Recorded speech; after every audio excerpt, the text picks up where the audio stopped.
Mental health latest news. The Economic Survey recently flagged a worrying rise in digital addiction and screen-related mental health issues, especially among children and adolescents. Responding to these concerns, the February 1st Union Budget announced steps to strengthen India's mental health infrastructure.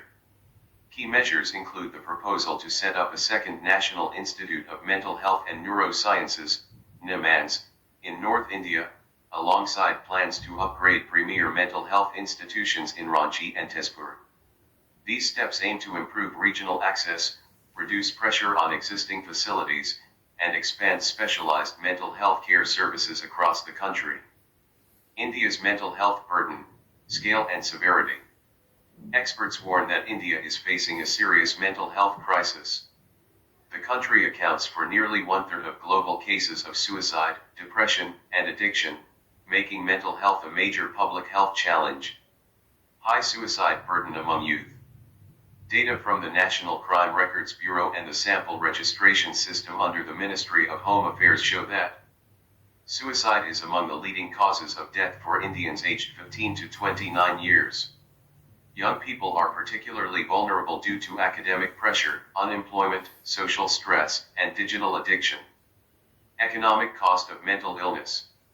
According to the World Health Organization, India is expected to lose $1.03 trillion between 2012 and 2030 due to mental health conditions.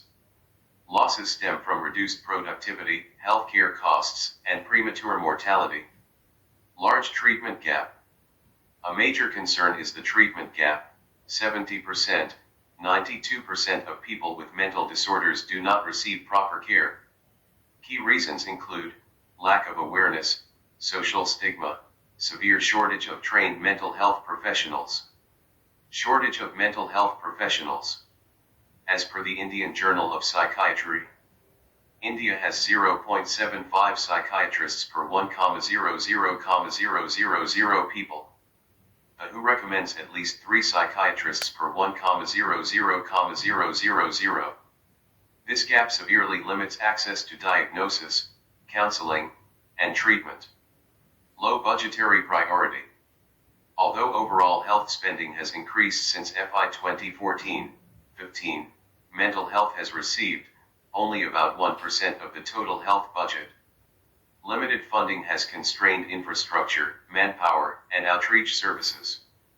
Mental health infrastructure in India, expanding access beyond hospitals. To meet the rising demand for mental health services, the government has integrated mental health care into primary health care under Ayushman Bharat. Mental health services are now part of the comprehensive primary health care package delivered through Ayushman Arogya Mandars, health and wellness centers. Over 1.73 lakh sub-health centers and primary health centers have been upgraded into Ayushman Arogya Mandars. These centers provide basic mental health screening, counseling, and referrals, reducing dependence on specialized hospitals. Strengthening specialist capacity.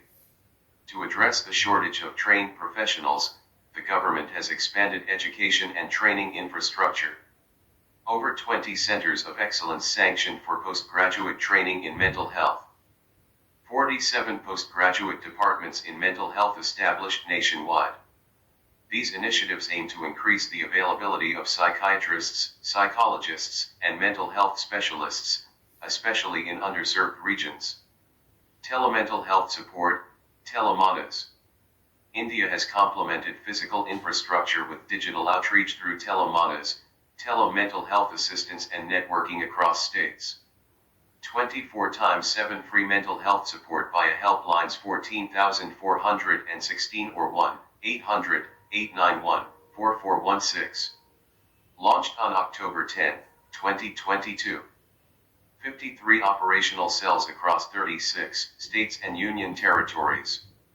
Backed by 23 specialized mentoring institutes. Telemanas bridges access gaps, especially for people in remote areas or those hesitant to seek in-person care. Where does India fall short on mental health funding? India's mental health budget has increased from 683 Indian rupees crore in 2020 to 21 to about 1,898 Indian rupees crore in 2024 to 25. However, experts argue that this rise masks a deeper problem of chronic underinvestment. The allocation remains below 2% of the total health budget, which itself is only around 2% of India's GDP, far short of what the scale of the mental health burden demands. Mismatch between spending and need. The underinvestment becomes stark when weighed against India's high suicide and depression burden, massive treatment gaps, economic losses due to untreated mental illness. Despite these realities, mental health continues to receive low fiscal priority. Overemphasis on tertiary institutions.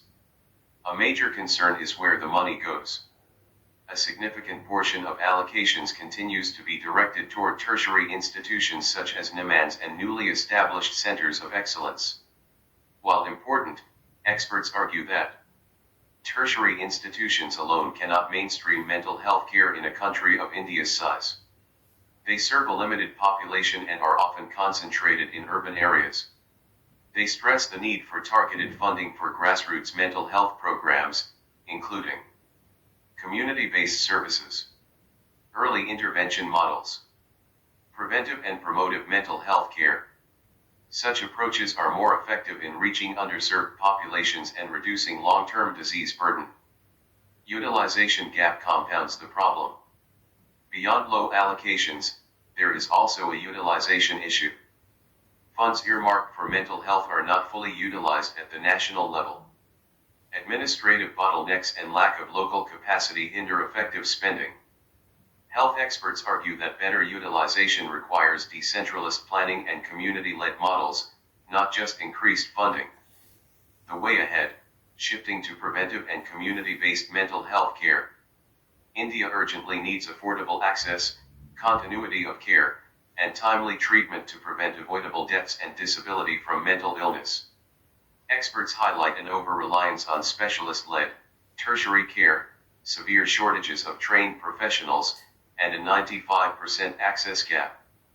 The government is pivoting to a whole-of-community approach, integrating mental well-being into schools and strengthening workplace policies to address stress and burnout, signaling a shift from curative to preventive, community-based care.